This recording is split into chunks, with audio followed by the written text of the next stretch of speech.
रमन भगवान महावीर स्वामी के चरणों में कोटि कोटि वंदन। दीन दुखियों के मसीहा, करुणा के सागर, परम पूज्य गुरुदेव श्रमण सूर्य मर्दर केसरी श्री मिश्री मलजी महाराज साहब के चरणों में कोटि कोटि वंदन। पाठ पर विराजमान परम श्रद्धेय परम विदुषी मधुर व्याख्यानी सरल मना पूज्य गुरनी जी महाराज साहब के चरणों में कोटि कोटि। धर्म प्रेमी बंधुओं, शीलवती माताएं बहनों, आपके सामने वर्णन चल रहा है श्रीमद् अंत कृत दशांग सूत्र के तीसरे वर्ग के 8वें अध्ययन का, जिसके अंदर आपने श्रवण किया कि श्री कृष्ण वासुदेव भगवान के दर्शन करने के लिए रवाना हुए और रास्ते के अंदर एक वृद्ध पुरुष को देखा और उनके कार्य के अंदर उनका सहयोग प्रदान किया। और उसके बाद में द्वारिका नगरी के बीचों बीच होते हुए वो जहाँ पर अरिष्टनेमिनाथ भगवान विराजमान थे वहाँ पर पहुँच गए। तैनम से कन्या वासुदेवे वार्गीय नैर्य मज्ज मज्जनम निगच्छै निगच्छिता जे नेव अर्हा रिटनेमि ते नेव उवा गच्छिता जाव वंदै नमसि वंदिता नमम सीता गैसु कुमालमणगारम अप्पा समाणे अरहम अरिटनेमि वंदै नमसि वंदिता नमम सीता एवं बयासी।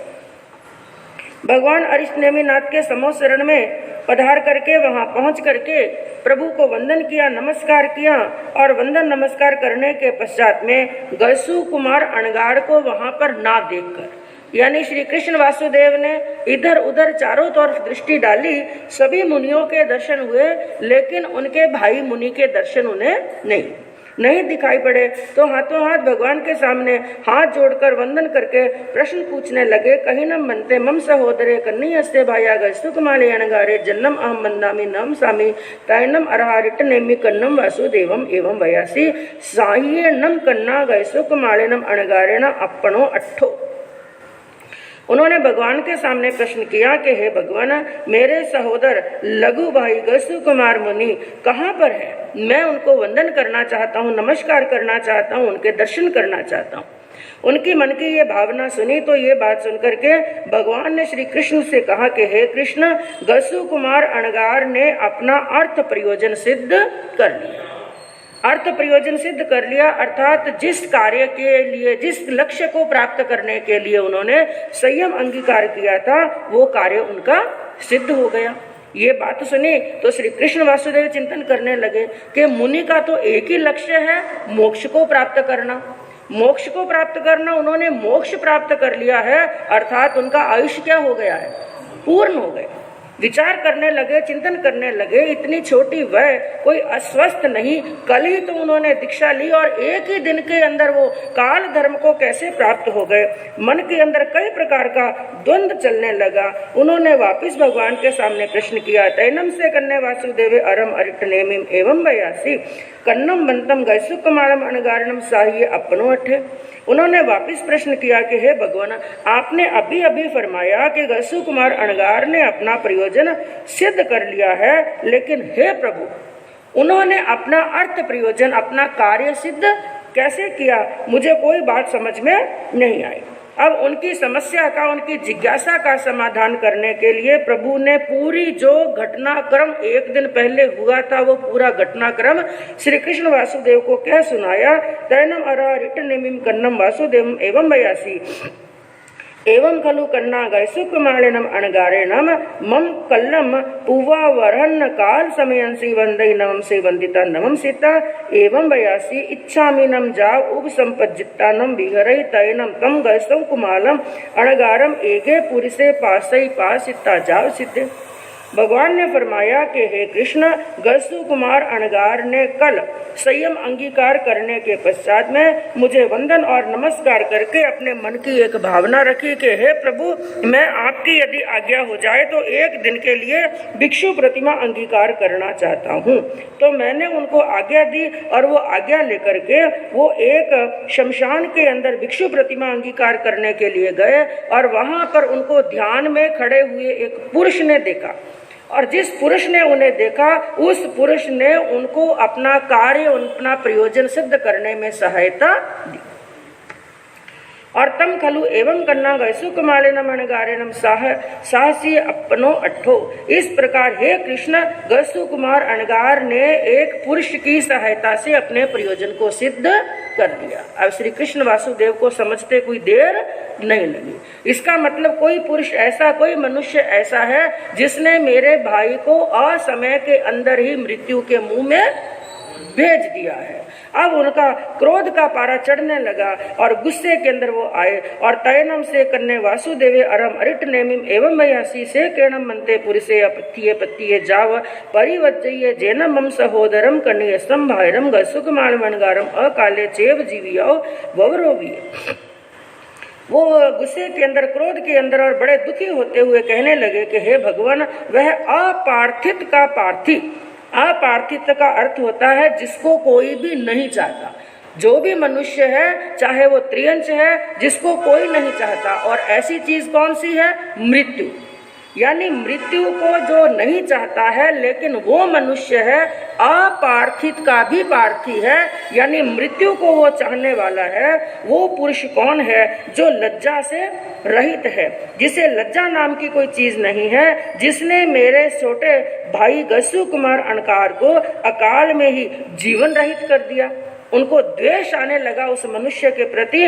और ये जान करके भगवान ने अपने ज्ञान से जाना और बड़ी मधुर शब्दों के अंदर कहने लगे, तैनम अरहा रिटनेमी कन्नम वासुदेवम एवं वयासी मानम कन्ना तुमम तस्य पुरीसस्य पदो समावज्जाई एवं खलु कन्ना तेनम पुरीसनम गैसुक कुमारम अणगारस्य साहिज्ये दिन्ने। तब भगवान ने, अरिष्टनेमिनाथ भगवान ने श्री कृष्ण से कहा कि हे कृष्ण, तुम उस पुरुष पर किसी प्रकार का भी द्वेष मत करो, क्योंकि उस पुरुष ने तो अणगार, गसु कुमार अणगार को उनका कार्य सिद्ध करने में सहायता दी है। तो जो सहायता करने वाला है उस पर द्वेष नहीं करना चाहिए। ऐसी बात सुनी तो श्री कृष्ण वासुदेव और हैरान हुए कि एक तो मेरे भाई को अकाल में मृत्यु के मुंह में भेज दिया और प्रभु क्या फरमा रहे हैं, उसने क्या दी है? सहायता दी है। तो कहा नम बनते से पुरी से गसुक मालस साहिज्य दिने। श्री कृष्ण वासुदेव ने कहा, भगवान आप फरमा रहे हैं उस पुरुष ने सहायता दी, तो मैं जानना चाहता हूँ उस पुरुष ने मेरे भाई मुनि को किस प्रकार से सहायता दी। तो फिर उनके प्रश्न का उत्तर देते हुए भगवान ने फरमाया, तैनम से अरहरिट नेमी कन्ना वासुदेवम एवं बयासी से नूनम कन्ना तुम मम पाए वंदय हव मा गच्छे नम वारवीय नैर्ये एकम पुरुषम पासक्ति जाव अनुपवसई जहानम कन्ना तुम तस्य पुरुष साहिज्ये दिन्ने एवमेव कन्ना तेनम पुरुषम गैसुक कुमालस अणगारस अनेक भव सय सहस संचयम कम्मम उदेरमाणिनम बहु कम्मनिज्जतम साहिज्ये दिन्ने। भगवान ने फरमाया कि हे कृष्ण, उन्होंने किस प्रकार सहायता दी है उसका उदाहरण देते हुए कहा कि जैसे अभी अभी तुम यहाँ पर चरण वंदन करने के लिए आ रहे थे और रास्ते के अंदर तुमने एक वृद्ध पुरुष को देखा और उसको ईंटों के ढेर में से ईंटें ले जाते हुए देखा और तुम्हारे मन के अंदर उसके प्रति क्या आई? अनुकंपा की भावना आई, दया की भावना आई और तुमने ये सोचा इतने बड़े ईंटों के ढेर को ये कैसे एक एक करके अंदर लेकर के जाएगा, और तुमने अनुकंपा लाते हुए उसकी सहायता की और एक ईंट उठा करके क्या रखी? अंदर रखी। और बाकी सभी ने उसका अनुसरण किया और तुमने उस पुरुष की सहायता की कि सभी ईंटों का ढेर क्या चला गया? अंदर। जो इतनी देर में जाने वाला था बड़ा शीघ्र वो बिना पुरुषार्थी अंदर चला गया। तो जैसे तुमने उस पुरुष को सहायता, उस वृद्ध पुरुष को सहायता दी है, तो हे कृष्ण उसी प्रकार गसु अनगार मुनि, गसु कुमार मुनि के भी कई हजारों भवों के संचित कर्मों की उदीर्णा करने के लिए, उनके एक दो भवों के नहीं, हजारों भवों के कर्म थे, संचित कर्म थे, उन कर्मों की उदीर्णा करने के अंदर, यानी जिन कर्मों को तोड़ने के लिए गसु कुमार अणगार को न जाने कितने जन्म लेने पड़ते, कितनी बार माँ की कुक्षी में आना पड़ता, लेकिन उस पुरुष ने उनको सहायता दी कि अति शीघ्र ही सभी कर्मों की क्या हो गई? निर्जरा हो गई। क्योंकि बंधुओं, यहाँ पर साहित्य के अंदर एक घटना आती है गसु कुमार मुनि के ये कर्म उदय में आए, ये कोई ऐसे ही नहीं, क्योंकि ज्ञानी क्या कहते हैं कि बांध्या बिन भुगते नहीं और बिन भुगत्या न छुड़ाए, आप ही करता भोगता और आप ही दूर कराए। बिना बांधे कोई भुगतता नहीं है, और यदि बांध लिए हैं तो भुगते बिना छोड़ा होने वाला भी छुटकारा नहीं होता, भोगना पड़ता ही है। तो गसु कुमार अनगार के भी ऐसे कौन से कर्म थे जो उनके उदय में आए, और ज्ञानियों ने तो यहाँ तक कहा कि केवल हजारों ही नहीं लाखों भव पहले। क्योंकि इंसान जब दुखी होता है, परेशान होता है, वो क्या सोचता है, वो क्या कहता है, मैंने तो किसी का कुछ नहीं बिगाड़ा, मैंने किसी का अहित नहीं किया, किसी का बुरा नहीं किया, फिर भगवान मुझे ही दुखी क्यों करते हैं। लेकिन ज्ञानी क्या कहते हैं कि भगवान किसी को दुखी नहीं करते। हम यदि दुखी हो रहे हैं, हो सकता है हमने इस भव में किसी का कुछ नहीं बिगाड़ा, लेकिन कभी ना कभी किसी ना किसी जन्म के अंदर हमने किसी ना किसी का अहित जरूर किया। तो गसु कुमार अनगार का वर्णन आता है कि उनके कोई 1, 2, 10, 20, 50 और 1000 भव पहले के कर्म नहीं थे, बल्कि बराबर 99 लाख भव पहले के कर्म थे। और क्या कर्म थे कि एक नगर के अंदर एक सेठ जी रहते थे, एक सेठानी, और धन समृद्धि रिद्धि की कोई कमी नहीं, सब कुछ घर के अंदर था। लेकिन घर के अंदर एक सबसे बड़ी कमी थी कि घर के अंदर संतान नहीं। और सेठ जी सोचने लगे, धन माल बहुत है, संपत्ति लक्ष्मी खूब है, लेकिन आगे इसको खाने वाला कोई नहीं। घर के अंदर सबसे बड़ी कमी है, इसका वारिस कौन होगा। तो वारिस की चिंता लगी, इसलिए लोगों के कहने से सेठ जी ने एक शादी और कर। अब सेठ जी के पुण्य का उदय समझिए, और नई सेठानी आई उनके भी पुण्य का उदय समझिए कि 1.5 साल 2 साल के अंदर ही घर के अंदर पुत्र का जन्म हो गया। अब छोटी सेठानी ने पुत्र का जन्म दिया और पुत्र का पालन पोषण होने लगा। लेकिन जो बड़ी वाली सेठानी थी, उसके मन के अंदर द्वेष के बीज पैदा हो गए। वो सोचने लगी, अब छोटी वाली सेठानी आई है, इसके पुत्र का जन्म हुआ और इतने दिन के अंदर, इतने वर्षों के अंदर मैं सेठ जी को संतान नहीं दे सकी, इसलिए घर के अंदर अब पूछ किसकी हो जाएगी? छोटी वाली सेठानी की पूछ हो जाएगी, और ये उससे सहन नहीं। इसलिए मन के अंदर ऐसा द्वेष ने घर कर लिया, उन मन के अंदर सोचने लगी, ये बच्चा ही बबूल का कांटा है, ये बच्चा जब तक रहेगा तब तक मेरी पूछ, मेरा सम्मान, मेरा मान घर में होने वाला नहीं। ना रहे बांस और ना बजे बांस, क्यों ना इस बच्चे को ही मैं समाप्त कर दूं।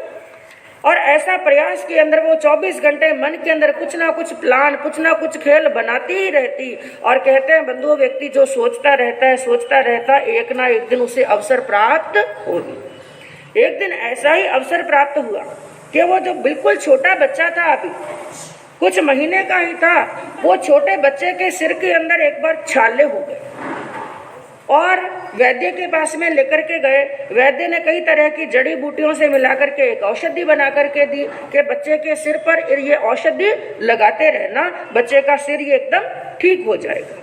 और वो छोटी सेठानी रोज उसके औषधि लगाती और धीरे धीरे कुछ ठीक भी होने लगा। एक दिन का समय योग ऐसा हुआ कि छोटी वाली सेठानी को बाहर कहीं जाना, और वो जाते वक्त कह करके गई अपनी बड़ी वाली सेठानी को, अपनी सौत को कह करके गई, दीदी मैं कहीं बाहर जा रही हूँ, मुझे आवश्यक काम है, आप बच्चे को संभाल लेना और समय पर इसके सिर पर औषधि लगाना। मन के अंदर बड़ी प्रसन्न हुई, जिस अवसर को ढूंढ रही थी आज वो अवसर मुझे प्राप्त हो गया। देखा कि बच्चा घर में अकेला है और देखने वाला कोई नहीं, और जिस समय औषधि लगाने का समय हुआ उसने क्या कार्य किया, एक बाजरी की जाडी रोटी बनाई और वो गर्मा गर्म रोटी बच्चे के सिर पर औषधि लगाने के बजाय उसने क्या बांध दी, वो जाडी रोटी उसके सिर पर बांध दी। अब बंधु गर्मा गर्म रोटी और फिर सिर पर हो रहे हैं छाले।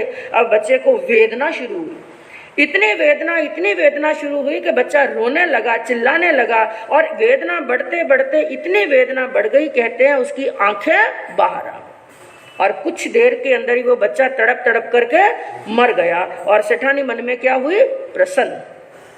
और उस समय बंध गए निकाचित कर्म, क्योंकि बंधु आपको बताया गया था जब कुछ पाप का, एक तो पाप का कार्य करते हैं और फिर मन में क्या हो जाते हैं, हाँ मन में राजी, मन में प्रसन्न, मैंने बड़ा अच्छा किया, बड़ा बढ़िया कार्य किया। तो ऐसी परिस्थिति के अंदर हमारे निकाचित कर्म बन जाते हैं और निकाचित कर्म ऐसे होते हैं जिनका भुगतान करना ही पड़ता है। किसी भी स्वाध्याय से, किसी भी तप से, किसी भी धर्म क्रिया से वो कर्म टूटने वाले तो वही कर्म थे। वो बच्चा आगे चल करके जन्म मरण करता करता करता करता आगे चल करके द्वारिका नगरी के अंदर सोमिल ब्राह्मण के रूप के अंदर जन्म लेता है। और जो वो सेठानी थी वो कौन बना, गस्सु कुमार जी की आत्मा। 99 लाख भव पहले के कर्म थे जो आज क्या आए थे, उदय में आए थे। और जो बच्चे को वेदना हुई, क्योंकि कल भी परसों भी आपको बताया गया कि हम 1 पैसा देते हैं, दान में 1 पैसा देते हैं तो लाख होकर के मिलता है। पाप भी ऐसा ही होता है, 1 कांटा बोते हैं तो हजारों कांटों का रूप लेकर के मिलता है। कि जैसे देवकी महारानी के 16 घड़ी के कितने वर्ष हुए थे, 16 वर्ष हुए। उसी प्रकार जो बच्चे को वेदना हुई उससे कई गुना वेदना का सामना गस्सु कुमार जी को करना पड़ा था। तो वो सोमिल की आत्मा, वो गस्सु कुमार की आत्मा, तो सोमिल ने उनको कर्मों की उदीर्णा करने में, यानी जिन कर्मों को काटने में ना जाने कितने जन्म मरण करने पड़ते, तो भगवान ने फरमाया, हे कृष्ण तुम उस पुरुष के प्रति द्वेष के भाव मत लो। तैनम से कन्ने वासुदेवे अरम अरिट नेमिम एवं वयासी सेनम मनते पुरिसे मम कहम जानी यवे तैनम अरा अरिट नेमिम कहम वासुदेवम एवं वयासी जेनम कन्ना तुमम वारवीय नैरिय अणुपव पविस समाणम पासिता टीये चेव ठी भेनम कालम करिसई तन्नम तुमम जाने सामी एसनम से पुरिसे तैनम से कन्ने वासुदेवे अरम अरिट नेमिम वंदई नवम से वंदिता नम सीता अभिसेयम हत्ती तेने उवा गच्छिता हत्थिम दुर्हिता जेने व वारवीय नैरिय जेने व सय गिये तेने पहारेथ गमनाए। तब श्री कृष्ण वासुदेव ने अरिहंत अरिष्ट नेमिनाथ भगवान से कहा कि हे भगवान, मैंने आपकी ये बात को तो स्वीकार कर लिया, इस बात पर श्रद्धा करता हूँ, विश्वास करता हूँ कि उस पुरुष ने मेरे भाई मुनि को सहायता दी है। लेकिन हे भगवान, ऐसा जिसने दुष्कृत्य किया है, दुष्कर्म किया है, ऐसे पुरुष को मैं पहचानूं कैसे? उसकी कोई पहचान मुझे बताइए। अब प्रभु ने नाम ठाम पत्ता कुछ नहीं बताया, जो घटनाक्रम होने वाला है, क्योंकि कई बातें ऐसी होती हैं भगवान ने फरमाया कि जानने के बाद में भी उनका रहस्य उद्घाटन नहीं करना चाहिए। इसलिए भगवान ने नाम, एड्रेस, पता कुछ नहीं बताया, कौन व्यक्ति है, किस जाति का है, कहाँ रहता है। लेकिन जो घटनाक्रम होने वाला है वो होकर के ही रहेगा। उस घटनाक्रम के बारे में प्रभु ने फरमाया, कहा कि हे वासुदेव, हे कृष्ण, जब तुम यहाँ से वंदन नमस्कार करके समोसरण से वापिस अपनी द्वारिका नगरी की तरफ लौट रहे होगे और उस समय जो पुरुष तुम्हें देख करके रुक जाए और तुम्हें देख करके भयभीत हो जाए और वो स्थिति का भेद होने पर, यानी परिस्थिति को जान ले के अब क्या होने वाला, ऐसी स्थिति का भेद होने पर और वहां पर एकदम घबरा जाए, आयुष पूर्ण कर ले और धड़ाम से नीचे गिर जाए, तो जान लेना ये पुरुष वही अपार्थित का पार्थी है, जिसको तुमने लज्जा से रहित जिस मनुष्य के बारे में कहा है वही मनुष्य है जिसने गस्सु कुमार जी के साथ में ऐसा कार्य किया। अब भगवान से ये बात श्रवण करके भगवान को वंदन नमस्कार किया और वंदन नमस्कार करके वापिस अपने हाथी पर आरूढ़ होकर के वहां से निकलते हैं और द्वारिका नगरी की तरफ रवाना हुए।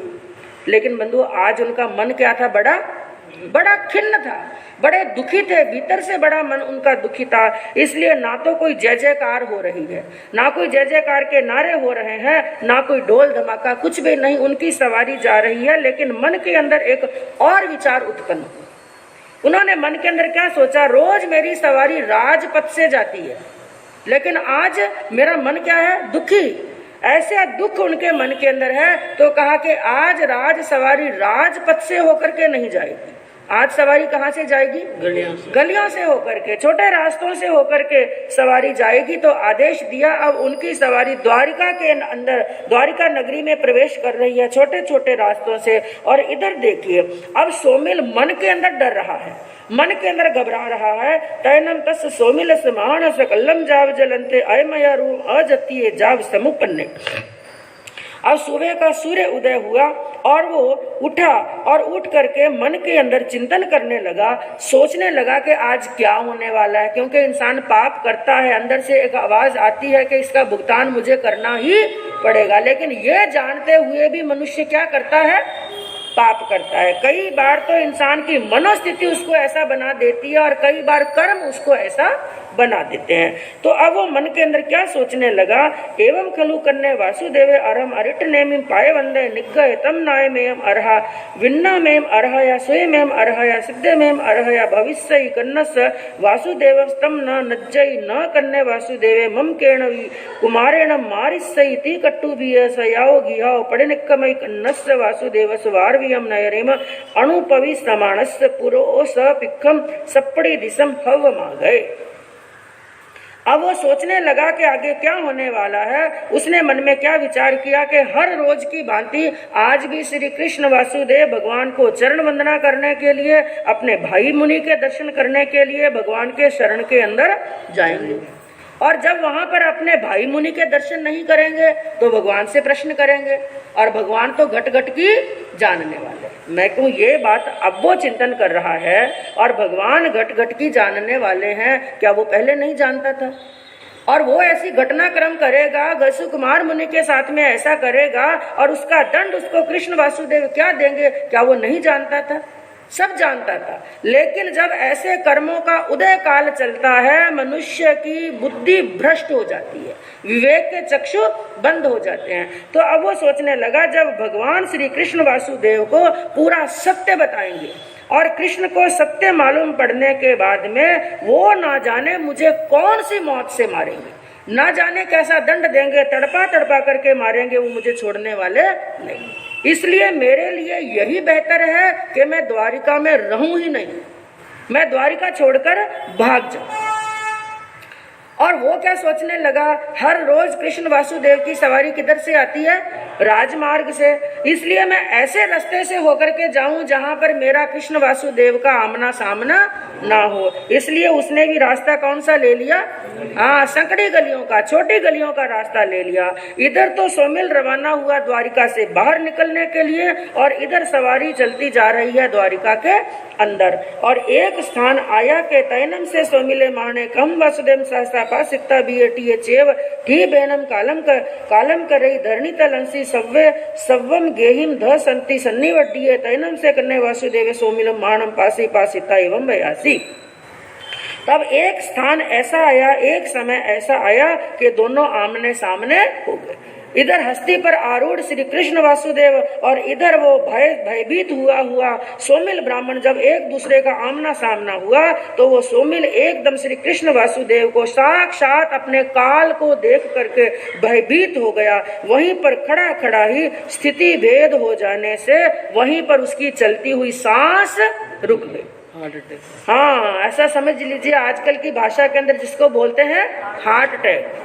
हार्ट अटैक आ गया, धड़कन रुक गई उसकी और दिल का दौड़ा रुक गया और उस समय वहीं पर सर्वांग से भूतल पर धड़ाम से गिर गया। और श्री कृष्ण वासुदेव को बात कौन सी याद आई? भगवान की अभी अभी भगवान ने कुछ क्षण पहले फरमाया था और वही घटनाक्रम हुआ।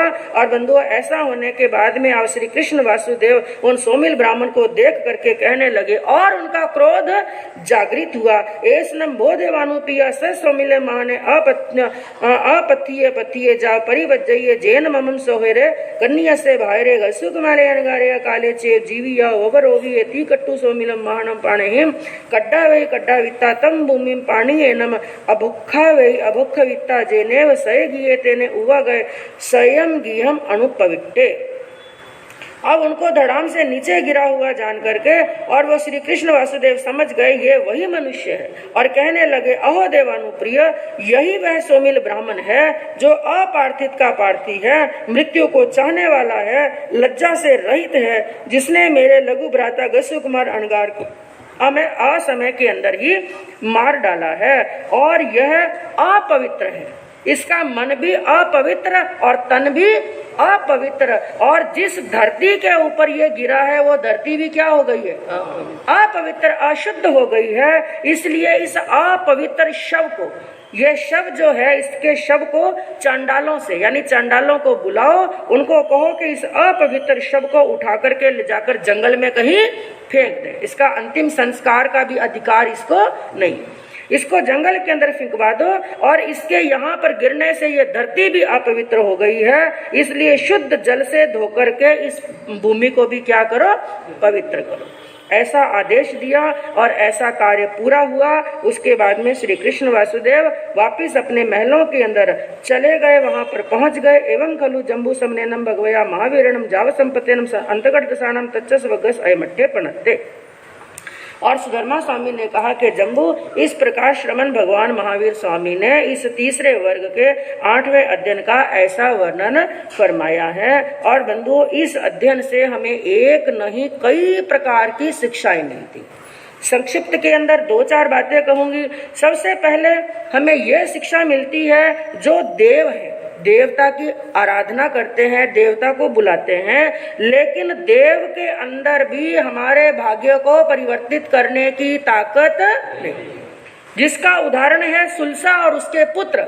सुलसा पर देव प्रसन्न हुए, उनके पुत्रों का इधर उधर परिवर्तित कर दिया, लेकिन उनके मरे हुए पुत्रों को जिंदा नहीं कर सके, क्योंकि देवादि देव ही सबसे श्रेष्ठ होते हैं। इन देवों की, बाकी देवों की आराधना तो सांसारिक सुखों को प्राप्त करने के लिए ही की जा सकती है। और दूसरी बात, दूसरी शिक्षा क्या मिलती है कि अपनी संतति के प्रति, संतति यानी संतान, संतान के प्रति जो राग द्वेष के भाव होते हैं वो कर्म बंध का कारण बनते हैं। जैसे एक तो जैसे वर्णन आया कि सेठानी ने बच्चे के सिर पर क्या बांध दी? रोटी, गर्म रोटी, क्योंकि उस बच्चे के प्रति क्या था? द्वेष। मेरे बच्चा नहीं है लेकिन इसके प्रति द्वेष। तो एक तो घटनाक्रम हुआ ये तो हुआ द्वेष, और एक होता है राग। राग किसको था? देव की महारानी को। देव की महारानी राग के अंदर आकर के 6 पुत्रों के बारे में बार बार सोचती और आंखों में क्या आते थे? आंसू। ये राग भी बंधन का कारण है और द्वेष भी बंधन का कारण है। और तीसरी शिक्षा, सबसे बड़ी शिक्षा मिलती है कि जो महापुरुष होते हैं, जो 63 शलाघा पुरुष होते हैं, जो उत्तम पुरुष होते हैं, उनका सबसे बड़ा विशेष गुण होता है कि वो मातृभक्त होते हैं। क्या होते हैं? हाँ, उनके लिए सबसे बड़ी पूजा, सबसे बड़ी आराधना, सबसे बड़ी भक्ति यदि कोई होती है, माता और पिता की। जैसे श्री कृष्ण वासुदेव का उदाहरण इसके अंदर मिलता है। और चौथी बात, चौथी शिक्षा यह प्राप्त होती है कि संसार के अंदर कई बार हमें कोई मनुष्य हमारा अहित करता हुआ दिखाई देता है कि वो मनुष्य मेरा क्या कर रहा है? बुरा कर रहा है। लेकिन सत्य में क्या होता है कि वो हमारा अहित नहीं कर रहा है, बल्कि हमारे कर्म क्षय करने में हमारी क्या करता है? सहायता। क्योंकि बंधुओं, ये कोई अहित करता है या हमारा हित करता है, ये पिछले जन्म के कर्मों का बंधन है। हमने यदि किसी पर उपकार किया है तो हमें हित करने वाला मिलेगा, और यदि किसी का अपकार किया है, किसी के साथ में बुरा किया है, किसी के साथ में गलत किया है, तो हमारा फल अहित के रूप में मिलेगा ही मिलेगा। तो किसी पर ना राग करना चाहिए और ना ही द्वेष। इसका सबसे बड़ा उदाहरण है सोमिल ब्राह्मण और गस्सु कुमार जी का। और 5वीं शिक्षा इससे मिलती है कि हर परिस्थिति के अंदर, चाहे जीवन में परिस्थिति अनुकूल आए और चाहे प्रतिकूल स्थिति आए, हर परिस्थिति के अंदर समभाव की साधना करनी चाहिए। समभाव की साधना करने से कई जन्मों के कर्मों की अति शीघ्र निर्जरा होती है। जैसे गसु कुमार अनगार की अति शीघ्र निर्जरा हुई। हम इतना सहन नहीं कर सकते हैं, लेकिन फिर भी कुछ ना कुछ अपने जीवन के अंदर हमें समभाव को धारण करना चाहिए। और 6ठी शिक्षा इसके अंदर मिलती है कि उत्तम पुरुषों का लक्षण होता है दया और करुणा। वो अपने पद को नहीं देखते हैं कि मेरा इतना ऊंचा पद है, मैं इतना धनवान हूँ, मैं इतना श्रेष्ठ हूँ, दुनिया मुझे पूजती है। वो नहीं देखते। जहाँ पर दया, करुणा, सहानुभूति, किसी का सहयोग करने का अवसर होता है, वो सबके सामने झुक जाते हैं। जैसे श्री कृष्ण वासुदेव ने सहयोग किसका किया था? वृद्ध पुरुष का। वो देखा अनदेखा भी कर सकते थे, लेकिन नहीं, उनके ऊपर दया आई, अनुकंपा आई और उन्होंने हाथी पर बैठे बैठे ही उनका क्या कर दिया था? सहयोग। तो बंधु, ऐसी एक नहीं अनेक शिक्षाओं को लिए हुए यह अध्ययन है। तो ये अध्ययन संपूर्ण हुआ।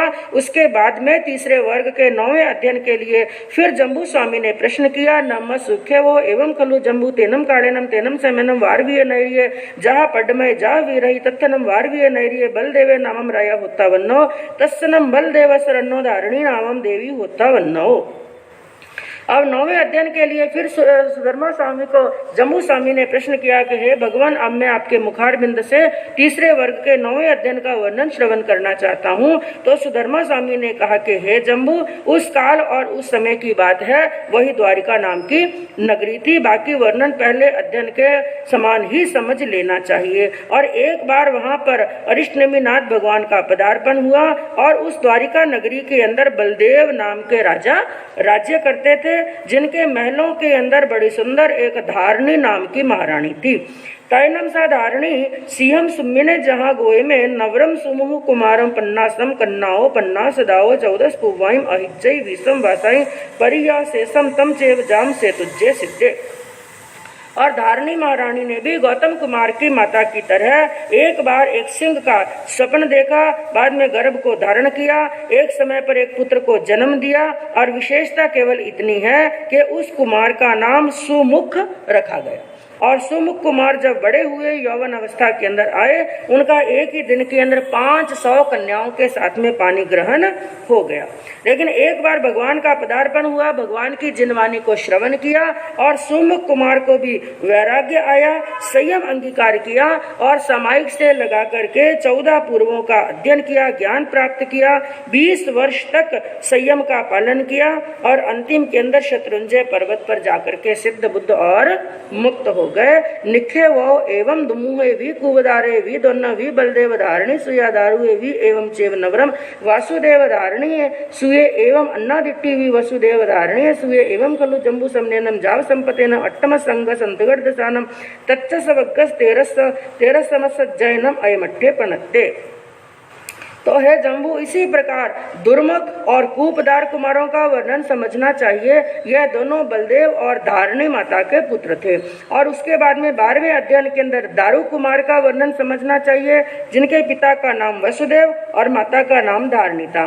13वें अध्ययन के अंदर अनादिष्ट कुमार का वर्णन समझना चाहिए, जिनके पिता का नाम वसुदेव और माता का नाम धारणी था। इस प्रकार हे जम्बू, श्रमण भगवान महावीर स्वामी ने 8वें अंतकृत शांग सूत्र अंग सूत्र के तीसरे वर्ग के जो 13 अध्ययन फरमाए हैं, उनका वर्णन तुम्हें बता दिया।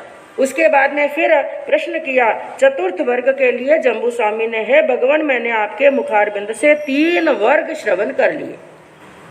अब चौथे वर्ग के अंदर किस आत्मा का किस प्रकार से वर्णन आता है? तो सुधर्मा स्वामी ने कहा, जैनम मनते समनेनम जाव संपतेनम तच्च सवग्गस 13 अज्जयना पणत्ता 14 सवग्गस अंतगढ़ दसानम समनेनम जाव संपतेनम कत्ती अज्जयना पणत्ता एवं खलु जम्बू समनेनम जाव संपतेनम 14 सवग्गस 10 अज्जयना पणत्ता तंजहा जाली मयाली उवयाली पुरिस सेने य वारिस सेने य पजुन्न संभ अनिरुद्धे सच्च नेमी दृढ़ नेमी। उन्होंने कहा कि हे जम्बू, इस तीसरे वर्ग के अंदर श्रमण भगवान महावीर स्वामी ने चौथे वर्ग के अंदर 13 अध्ययन फरमाए। और 13 अध्ययनों के अंदर, जिसमें पहले अध्ययन के अंदर मयाली कुमार का, जाली कुमार का, दूसरे में मयाली कुमार का, तीसरे में उवयाली कुमार, चौथे में पुरीसेन कुमार, 5वें में बारिशेन कुमार, 6ठे में प्रद्युमन कुमार, 7वें में शाम्ब कुमार, 8वें में अनिरुद्ध कुमार, 9वें में सत्यनेमी कुमार और 10वें में दृढ़ नेमी कुमार का वर्णन चलता है। और फिर उन्होंने प्रश्न किया कि जैनम मनते समनेनम जाव संपतेनम 14 वगस 10 अज्जयना पणत्ता पड्डमस अज्जयनस के 8 पणत्ते। तो जो ये 10 अध्ययन भगवान ने फरमाए हैं, इन 10 अध्ययनों में प्रथम अध्ययन में किसका वर्णन चलता है और किस प्रकार से वैराग्य आया और कैसे अपनी आत्मा का कल्याण किया। तो सुधर्मा स्वामी ने फरमाया, एवं खलु जम्बू तेनम कालेनम तेनम समेनम वारवीय नामम नैरी होता, जहाँ पद में जाव कन्ने वासुदेवे आहे बच्चम जाव वीरहितये नम वारवीय नैरी वासुदेवे राया धारणी देवी वन्नाओ जहाँ गोयमो नवरम जाली कुमारे पन्ना सौ दाओ वार संगी 16 वासाइन परियाव शेषम जहाँ गोयमस जाव से तुंजे सिद्धे एवं मयाली उव्याली पुरी सेने य वारी सेने एवं पज्जुन्ने वीति नवरम कन्ने पिया रूपिनी माया। तो इस प्रकार है जम्बू, उस काल और उस समय की बात है, वही द्वारिका नाम की नगरी थी और उस द्वारिका नगरी के अंदर वासुदेव नाम के राजा राज्य करते थे। उनके महलों के अंदर धारणी नाम की महारानी थी, जिन्होंने एक पुत्र को जन्म दिया जिसका नाम रखा गया जाली कुमार।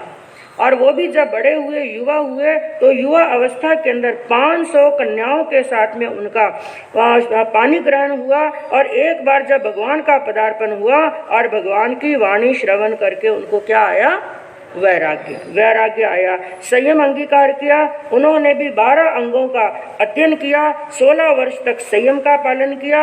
अंतिम के अंदर शत्रुंजय पर्वत पर जाकर के सिद्ध बुद्ध और मुक्त हो गए। और हे जम्बू, जिस प्रकार जाली कुमार का वर्णन चलता है, इसी प्रकार मयाली कुमार, उव्याली कुमार, पुरी सेन, वारी सेन, प्रद्युम्न कुमार का वर्णन भी चलता है।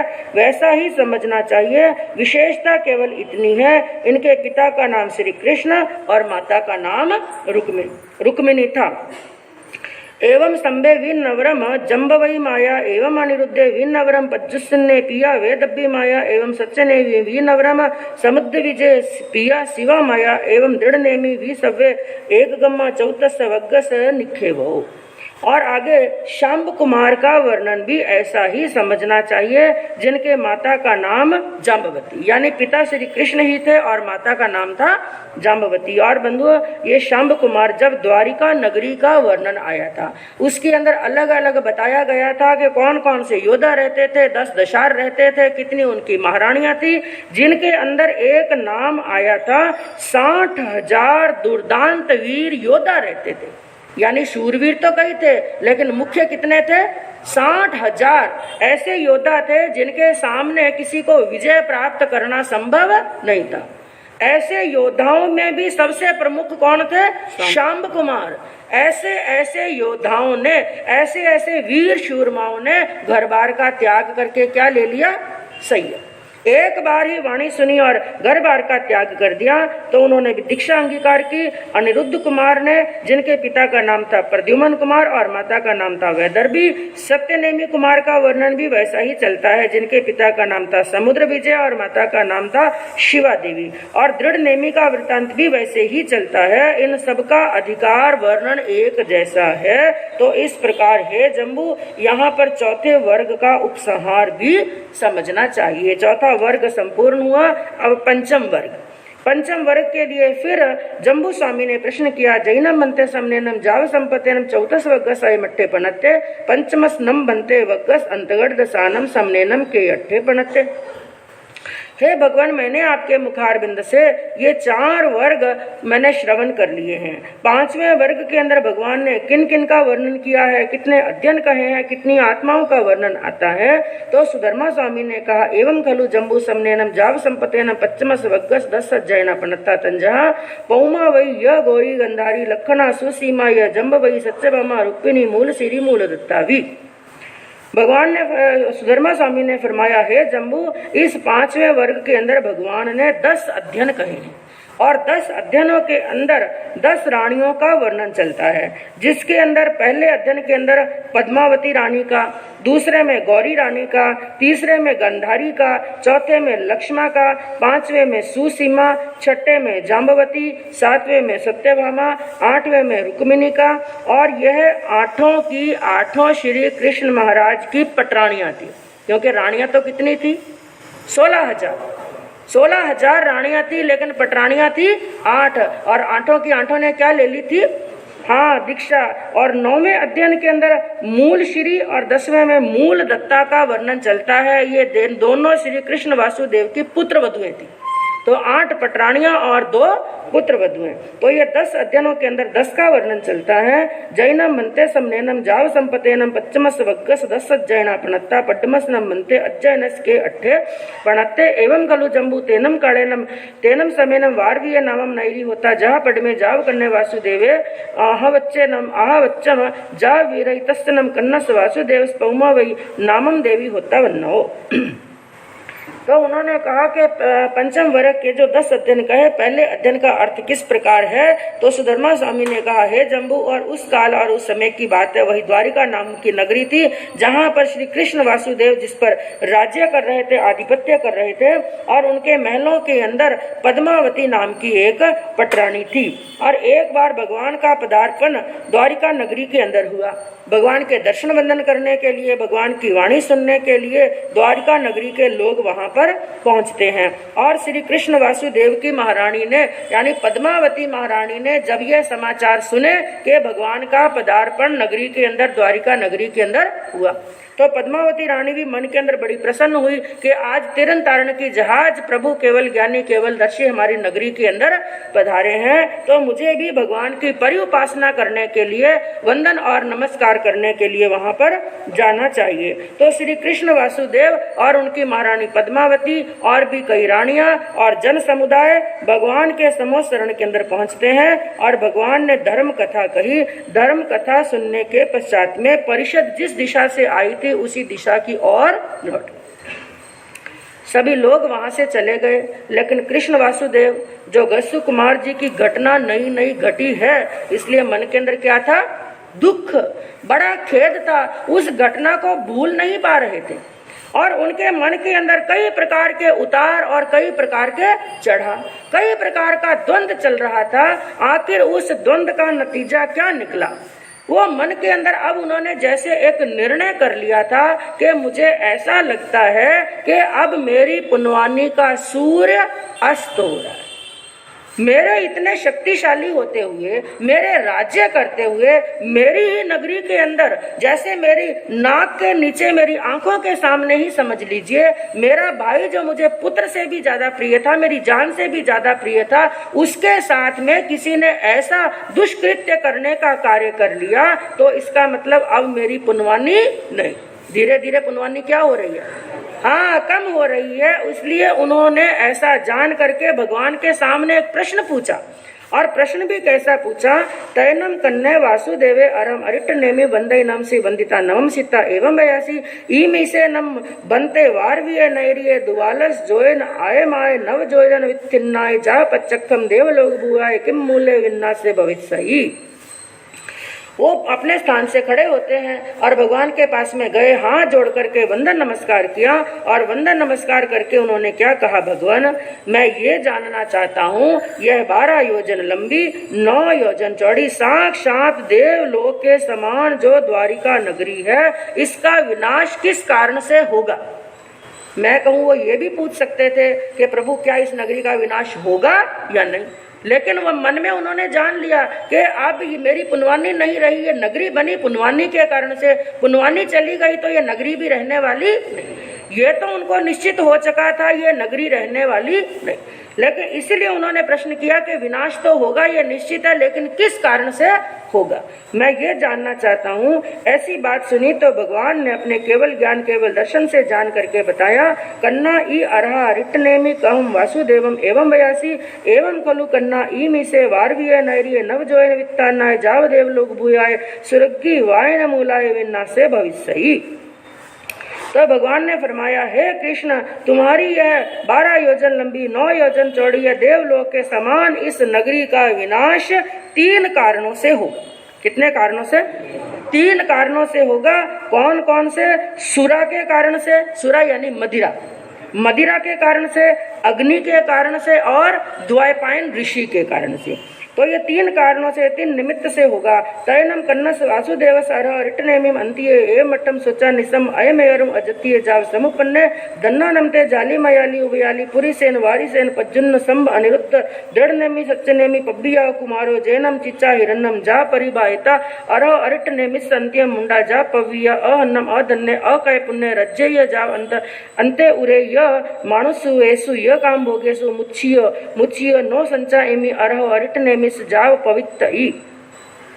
अब ये बात सुनी कि 3 कारणों से इस नगरी का विनाश होने वाला है, जलकर राख होने वाली है। ये बात सुनी तो वो अपने मन के अंदर एक विचार करने लगे और कहने लगे, अहो जाली कुमार, मयाली कुमार, उवयाली कुमार, पुरी सेन, वारी सेन आदि, प्रद्युम्न, शांब, अनिरुद्ध, दृढ़नेमि, सत्यनेमि आदि कुमार धन्य हैं, जिन्होंने सोना, चांदी, हीरा, पन्ना, माणक, मोती, महल, घर बार सभी सुखों का त्याग करके भगवान के समक्ष दीक्षा अंगीकार कर ली।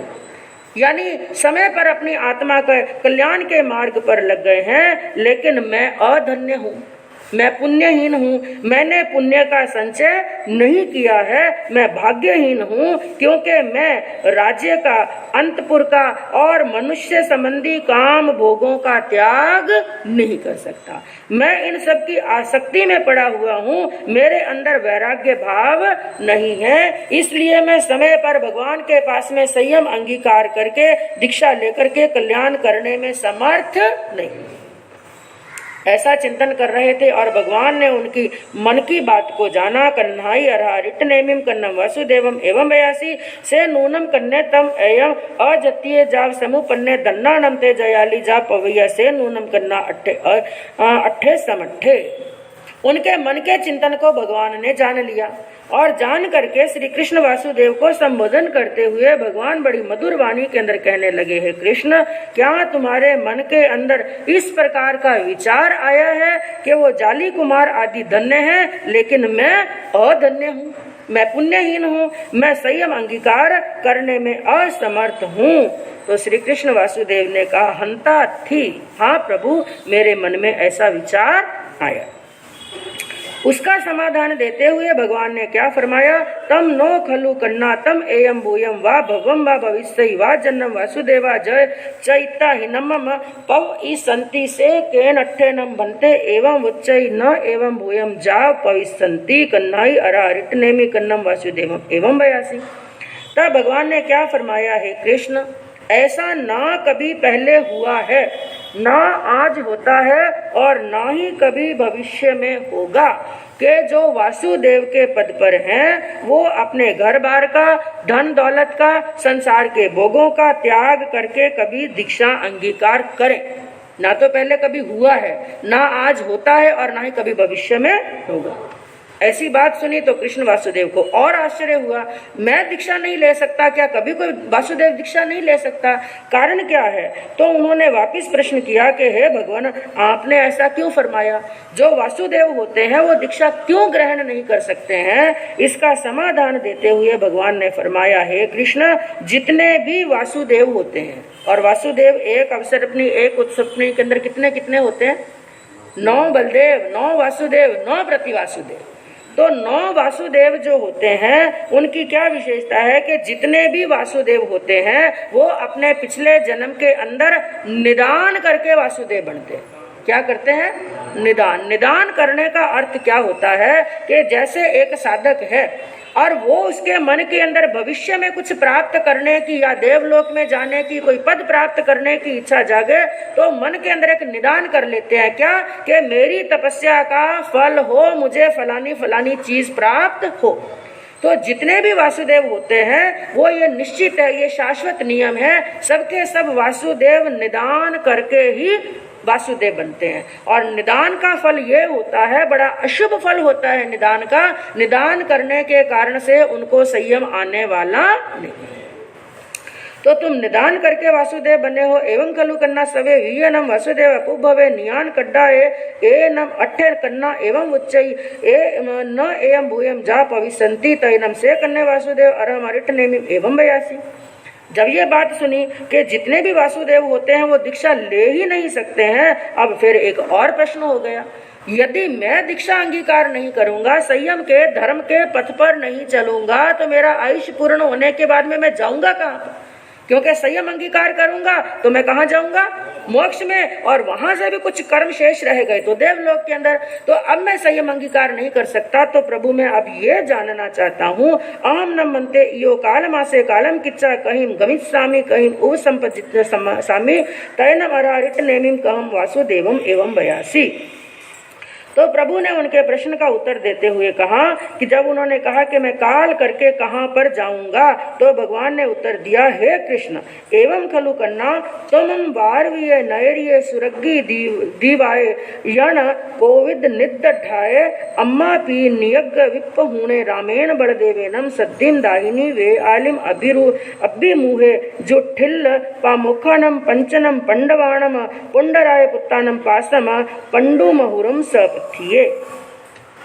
तो भगवान ने क्या फरमाया कि हे कृष्ण, जिस समय सूरा, अग्नि और द्वैपायन ऋषि के कोप के कारण तुम्हारी द्वारिका नगरी भस्म हो जाएगी, तुम अपने माता पिता एवं अन्य स्वजनों से बिछड़ करके केवल राम यानी बलदेव के साथ दक्षिणी समुद्र के किनारे की ओर पांडु राजा के पुत्र युधिष्ठिर आदि 5 पांडवों के पास पांडु मथुरा जाने के लिए रवाना हो गए। उस समय मार्ग के अंदर वन्न कानन नग्गो हवर पायस अहे पुड्डवी शिला पट्टाए पीय वत्थ पच्छाई शरीरे जरा कुमारेणम तिक्खन्नम कोदंड विप्पमुक्केन उस्तुना वामे पाए वित्ते समाने कालमासे कालम किच्चा तच्चाए वालुप्प पाए पुड्डवीय उज्जलिए नरे नेरियत्ताए तैनम से कन्ने वासुदेवे अरह अरिट नेम अंत्य अयमठम सोचा निसम ओहे याव जियाई। तो जब पांडु मथुरा जाने के लिए रवाना हो गए, मार्ग के अंदर कौशाम्र नाम के वृक्ष के नीचे एक उत्तम वट वृक्ष के नीचे पृथ्वी शिला पट्टक पर पीत वस्त्र से तुम्हारा शरीर आच्छादित होगा। उस समय जरा कुमार के धनुष में से बाण निकलेगा और वो बाण तुम्हारे बाएं पैर में बिंध जाएगा। तब काल मास में काल करके तुम तीसरी पृथ्वी पर उत्पन्न हो।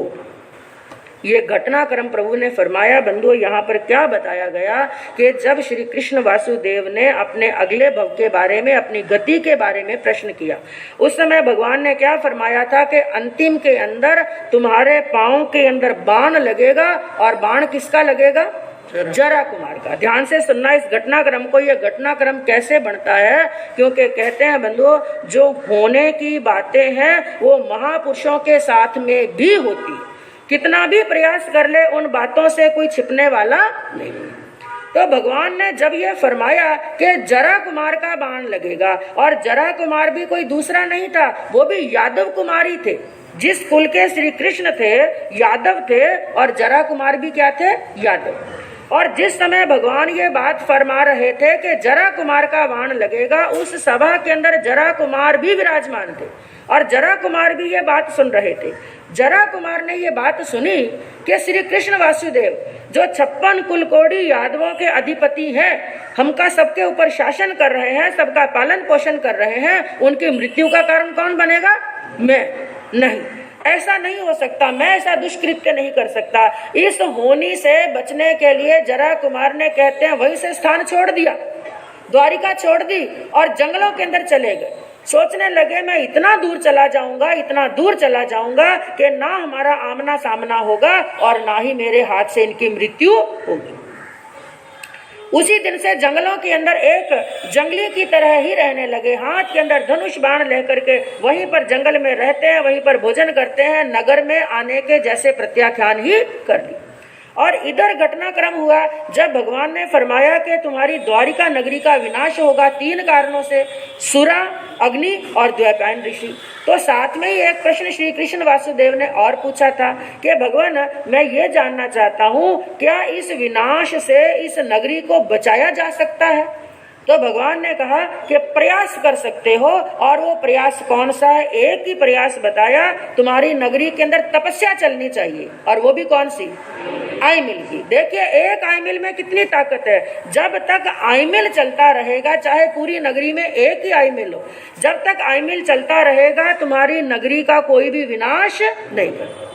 तो ये बात फरमा दी भगवान ने, और श्री कृष्ण वासुदेव ने उसी दिन से आदेश लगाया कि हर घर के अंदर कोई भी बारी सहित आज इस घर में, आज इस घर में, चाहे सासू जी करे, चाहे बहू जी करे, चाहे बेटा करे, कोई भी करे, एक घर के अंदर क्या होना चाहिए? आईमिल, रोज आईमिल। अब वो श्री कृष्ण वासुदेव की आज्ञा थी, रोज आईमिल चलने लगे। और इधर एक घटनाक्रम क्या हुआ कि एक बार का समय योग हुआ, कुछ यादव कुमार, क्योंकि घटनाएं आपस में कैसे मिलती हैं बंधुओं, कुछ यादव कुमार जिन्होंने शराब पी ली, मदिरा का पान कर लिया। एक तो पहले ही राजा हैं, इतने धनाढ्य हैं, और फिर युवा हैं, और साथ में पान किसका कर लिया? मद्य।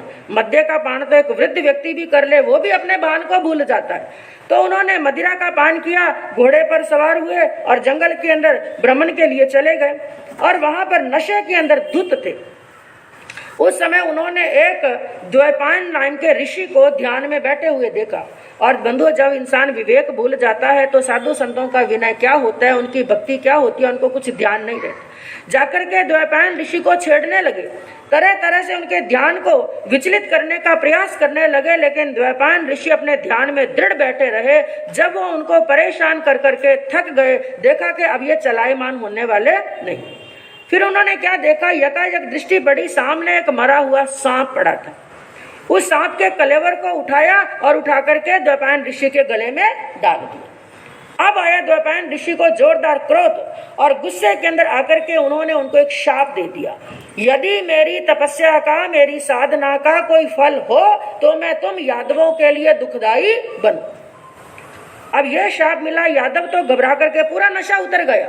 जैसे ही शाप मिला, जैसे नशा उतर गया, दौड़े हुए भागे हुए आए द्वारिका की तरफ, और ये समाचार मिले श्री कृष्ण वासुदेव को, बलभद्र जी को, कि एक ऋषि का अपमान किया है, उनको क्रोधित किया है। तो उनसे क्षमा याचना करने के लिए दोनों भाई द्वैपायन ऋषि के सामने जाते हैं, बड़ी अनुनय करते हैं, विनय करते हैं, चरणों में वंदन करते हैं, बार बार क्षमा याचना करते हैं। उनका इतना विनय देखा तो ऋषि का क्रोध थोड़ा क्या हुआ? ठंडा। थोड़ा क्रोध ठंडा हुआ तो उन्होंने, बलदेव ने, श्री कृष्ण ने कहा कि आपने जो दुराशीष जो शाप दिया, उनको शाप को वापस लीजिए।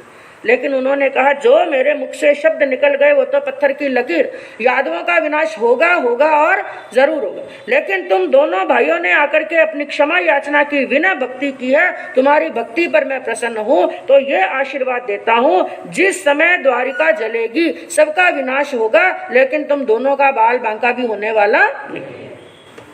समय निकलता गया और प्रतिदिन नगरी के अंदर आईमिल चल रहे हैं, और इधर द्वैपायन ऋषि का भी समय निकलने के बाद में एक समय आया, आयुष पूर्ण हुआ, और आयुष पूर्ण होने के बाद में वो बन गए देव, और देव भी अग्निदेव। अग्निदेव बने, और देव हैं, उनके पास में कितने ज्ञान हैं? 3। देव बनते ही अपना अवधि ज्ञान लगाया। अवधि ज्ञान से जान लिया, इन यादवों ने मेरे साथ में ऐसा किया था, देश की भावना जागृत हुई, इन नगरी को समाप्त करना है, यादवों को समाप्त करना है। अब वो अपना जोर लगाने लगे, अग्नि का प्रहार द्वारिका के ऊपर कर रहे हैं, लेकिन एक आईमिल ने नगरी को बचा करके रखा। जब तक आईमिल चलते रहे तब तक नगरी का कुछ भी नहीं बिगड़ा। लेकिन एक दिन समय योग ऐसा हुआ, किसी घर के अंदर आईमिल का ऐसा अवसर था, लेकिन सासू जी ने सोचा बहू जी ने कर लिया, और बहू जी ने सोचा सासू, यानी आईमिल नहीं हुआ। आईमिल नहीं हुआ तो अब देव ने फिर अपना ज्ञान लगाया, और अब उनका तेज चला, अग्नि फेंकना प्रारंभ किया।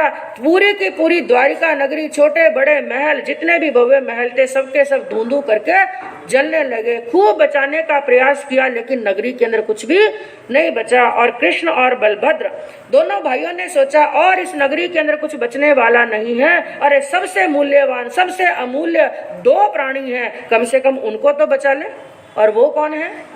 माता और पिता। माता और पिता को बचा ले। तो उन्होंने ऐसे कैसे इधर उधर से एक रथ लिया, और रथ के अंदर माता पिता को बिठाया, लेकिन रथ में लगाने के लिए घोड़े नहीं थे, इसलिए घोड़े के स्थान पर कौन लगे? दोनों भाई घोड़े के स्थान पर लग करके रथ को खींच रहे हैं, और ठेठ आ गए मुख्य द्वार पर। सोचा अब तो बच गए, लेकिन ऋषि का श्राप खाली जाने वाला नहीं। जैसे ही मुख्य द्वार पर आते हैं, वो द्वार वहां पर रथ के बीचों बीच गिर गया, माता पिता अंदर और दोनों भाई बाहर। देखते देखते सब कुछ स्वाहा हो गया। अब दोनों अकेले बाहर आए, और अब एक स्थान पर खड़े खड़े सोच रहे हैं, हम कहां पर जाएं, हमारा तो कुछ भी नहीं बचा। फिर विचार आया और तो कोई हमारा नहीं है, लेकिन हमारी एक बुआ है। और कौन है? कुंती। कुंती बुआ है, उनके 5 पुत्र हैं और जो दक्षिणी समुद्र के किनारे पांडु मथुरा के अंदर राज्य करते हैं। चलो आज उनके पास में चलते हैं। इसलिए दोनों भाई रवाना हुए और चलते चलते पैदल चलते चलते जा रहे हैं और जंगल आया, गहन जंगल आया और उस जंगल के अंदर श्री कृष्ण वासुदेव बड़े थक चुके थे और जोरदार प्यास लगी और उन्होंने बलभद्र जी को कहा कि भाई मुझे प्यास लगी है, मेरे लिए कहीं ना कहीं से पानी लाओ। बलभद्र जी ने देखा एक बड़ा वट वृक्ष है, ऐसा करो कृष्ण तुम यहाँ पर विश्राम करो, बड़ा शिलापट्ट पड़ा था, तुम थोड़ी देर के लिए छाया के अंदर विश्राम करो और मैं तुम्हारे लिए क्या लाता हूँ? पानी। वो पानी ढूंढने के लिए चले गए, पानी मिला नहीं और दूर तक गए और इधर पीला वस्त्र ओढ़ करके, क्योंकि श्री कृष्ण वासुदेव को पीताम्बर कहते हैं, क्योंकि कौन से वस्त्र पहनते थे? पीले। तो पीला वस्त्र ओढ़ करके पूरे एड़ी से चोटी तक वो वस्त्र ओढ़ा, थोड़ी देर के लिए लेट गए, लेकिन थके हुए थे इसलिए नींद आ गई। और इधर देखिए अब कर्मों ने कैसे आमने सामने किया जरा कुमार और श्री कृष्ण वासुदेव को। वो जंगलों में भटकने वाला जरा कुमार जो इतने वर्षों तक जिस कार्य से बच रहा था, लेकिन अब वो कार्य होने का समय आया। वो जंगलों के अंदर धनुष बाण लेकर के शिकार की तलाश में घूम रहा था और उसे झाड़ियों के बीच में कुछ चमकता हुआ दिखाई दिया। उसने क्या सोचा, ये किसकी आंखें चमक रही है? हिरण की, क्योंकि जानवरों की आंखें अंधेरे में देखना हीरे की तरह, मोतियों की तरह चमकती हैं। उन्होंने देखा शायद ये मेरा शिकार है, लेकिन बंधुओं वो शिकार नहीं था। वो श्री कृष्ण वासुदेव जब शयन कर रहे थे, ठंडी ठंडी हवा चल रही थी, पीला वस्त्र ओढ़ा हुआ था, लेकिन ठंडी हवा चलने के कारण से उनके पांव पर से कपड़ा हट गया था। कपड़ा हटा और उनके बाएं पैर में एक पद्म था, जन्म से ही बाएं पैर के अंदर क्या था? पद्म था। क्योंकि जो महापुरुष होते हैं वासुदेव, उनके 108 लक्षण होते हैं, तो उनके पांव के अंदर पद्म था, वो हीरे की तरह चमक रहा था। लेकिन जरा कुमार ने सोचा ये हिरण की आंख है। हिरण की आंख समझ करके झाड़ियों के पीछे खड़े हुए जरा कुमार ने बाण छोड़ा और जाकर के सीधा श्री कृष्ण वासुदेव के बाएं पैर के अंदर क्या लगा?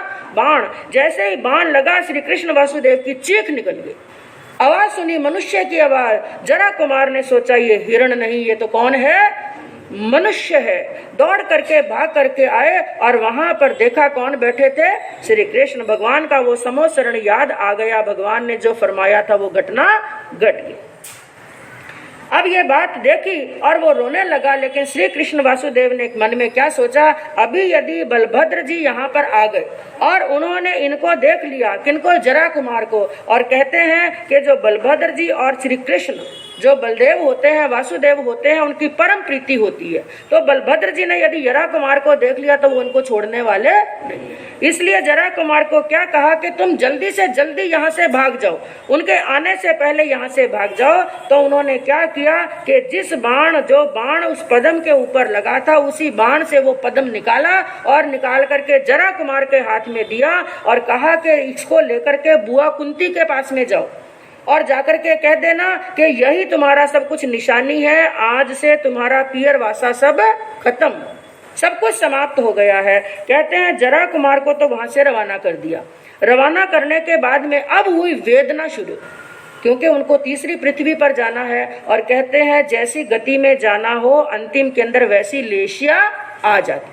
तो अब आया जरा कुमार के प्रति द्वेष और रोष आया। जैसे जैसे पीड़ा बढ़ रही है वैसे वैसे द्वेष बढ़ रहा है। ऐसे आर्त ध्यान और रौद्र ध्यान के अंदर उनका आयुष्य पूर्ण होता है और आयुष्य पूर्ण करके तीसरी पृथ्वी पर चले जाते हैं। और एक बात वहां पर और भी बताते हैं कि बलभद्र और किशन जी के बीच में इतना प्रेम था, जब बलभद्र जी वहां पर आए एक लाश को देखा, क्योंकि आयुष्य पूर्ण हो गया, लेकिन बलभद्र जी को इस बात पर विश्वास नहीं। उन्होंने क्या सोचा, मेरा भाई सो रहा है, और उनकी लाश को कंधे पर लेकर के गांव नगर नगर घूम रहे हैं। और लोगों ने बार बार समझाने का प्रयास किया ये जिंदा नहीं है, ये मर चुके हैं। लेकिन बंधुओं राग इतना था, उस लाश को लेकर के 6 महीने तक घूमते रहे। कितने महीने तक? 6 महीने तक। आखिर 6 महीने के बाद में उनको ये भान आया और संयम अंगीकार किया, वो अलग बात है। लेकिन यहाँ पर ये बात फरमाई, ये बात सुनकर के श्री कृष्ण वासुदेव चिंतित हो गए। उन्होंने कहा भगवान मैं आयुष पूर्ण करके तीसरी पृथ्वी पर जाऊंगा। बड़े उदास देखा तो उन्होंने भगवान ने क्या फरमाया, हे कृष्ण तुम किसी प्रकार की चिंता मत करो, तुम आर्त ध्यान मत करो, क्योंकि तुम भविष्य को जानो, भविष्य को देखो कि तुम तीसरी पृथ्वी से निकल करके सीधे इसी जम्बू द्वीप के भरत क्षेत्र के अंदर आगामी उत्सर्पणी काल के अंदर पुंड नामक जनपद के शतद्वार नामक नगर के अंदर 12वें अमम नाम के तीर्थंकर बनोगे। जब ये बात सुनी बंधुओं, मन के अंदर बड़े प्रसन्न हुए और खड़े हुए और अपनी जंघा के ऊपर 3 ताल ठोकी, जोरदार ध्वनि की प्रसन्नता के कारण से, और भगवान को वंदन किया, नमस्कार किया और वापिस कैसे अपने महलों में जाते हैं और आगे का घटनाक्रम कैसे बनता है बंधुओं आगे सुनने से मालूम पड़ेगा। इसी भावना के साथ में ओम शांति। आग में तिविहे की पाटी का कौशक करे, आग में तिविहे पणते तंजहा, सुत्तागमे अथागमे तदुभयागमे। इस तरह 3 प्रकार आगम रूप ज्ञान के विषय में जो कोई अतिचार लागू हुई तो आलो। जम वैदम अचामेलियम हिनक्षरम अचक्षरम पयिनम विनयिनम जोगिनम घोषिनम सुट्ठू दिन्नम दुट्ठू पड़ीचियम अकाले कौ सज्जाओ काले न कौ सज्जाओ असज्जाय सज्जायम सज्जाय न सज्जायम। बनता गुणता विचारता ज्ञान और ज्ञानवंत पुरुषों की अविनय साधना की हो तो तस्मित् शाम। रमन भगवान महावीर स्वामी के चरणों में कोटि कोटि वंदन। दीन दुखियों के मसीहा, करुणा के सागर।